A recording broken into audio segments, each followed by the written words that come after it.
and I are here to talk kind of like the big picture survival thing. And the main reason is as a survival instructor myself since, I don't know, 94, I've been running a business teaching it. You really can't teach it all in an hour, and this isn't really about being teachery. As my wife pointed out to me, you know, these aren't soldiers out here. So you should have seen the PowerPoint he had arranged. Yes. One time Ruth and I did a river crossing in Utah, and we were not sure, frankly, if we were going to make it. So we almost didn't make it, and then they sent a, this one was a big deal. So they actually had, what was it, a jet ski or a little survival boat just in case we almost drowned to come get us. And and we don't always get that, by the way. And then the boat basically ran Ruth over and almost did her in right there. I went underneath that. Yeah, that was not good. Now here we are, where we haven't got anything. So we've got no vehicles, no boats, no cars, no trash, and nothing of our own as a shelter. And in those circumstances, you just got to look around and see what nature has provided. And there was a fer-de-lance. I had sat on a fer-de-lance. It just kind of wriggled out. I mean, it should have bitten my bottom, really. I shouldn't be here. Right. Lucky, you know, and those are the things that we try to tell people. It's a TV show, for sure. We're not dummies. We're not going out there to get dead. We got a little, you know, almost 7-year-old midget. But at the end of the day, you're collecting firewood in the dark. You never know when you're going to grab a snake, get a poisonous spider bite, get some kind of disease. So there are real, genuine life risks. In fact, we can't get life insurance because of the TV show. Yeah, can't get any. It's just awful. Yeah. I mean, and also last, 18 months ago, I had this horrible thing I picked up either in Colombia or the Pearl Islands, just a skin rash. And I was like a novelty. The doctor, the head dermatologist at the Hospital of Tropical Diseases, no idea what it was. No one knew. Nobody.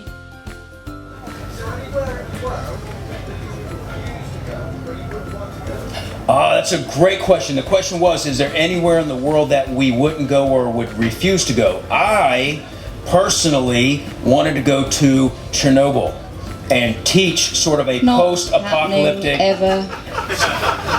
There you go.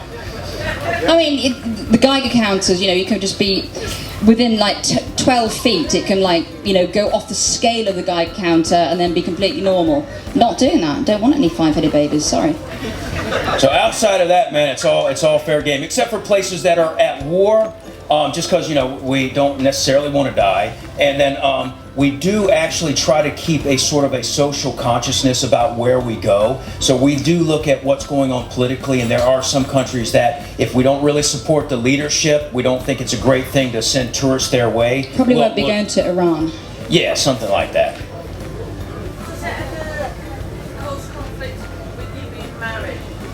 Oh my God. Have you seen it? Our cameraman is such a gentleman. Every now and again he'll just walk up and say, "Alright, I'm going to go and film some trees now." Because Mike and I are screaming at each other. I mean, he's very, very opinionated. What? I am?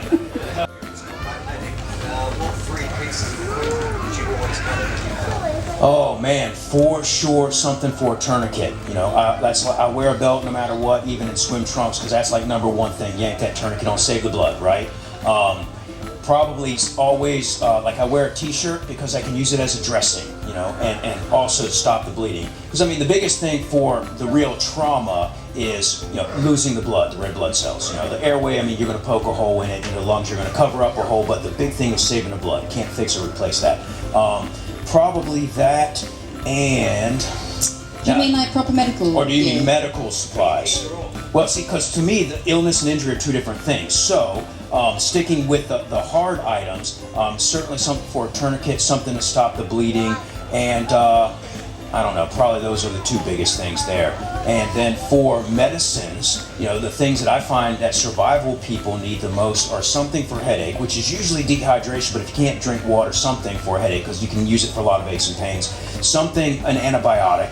Cipro, Cipro, it's just so many topical and internal things, and then probably something for diarrhea, just because that's the biggest thing you got to worry about with dirty hands, and you get bugs, and then you're losing all that little bit of precious food and fluid that you did get in you. So those are the three big ones for me for medicines. We'd just like to say a big thank you to you guys. It's great to have you over here. You've travelled a long way, so if we could give them a big hand. Thank you all for coming, really. Thank you, appreciate it. Thank you for being here. Thank you.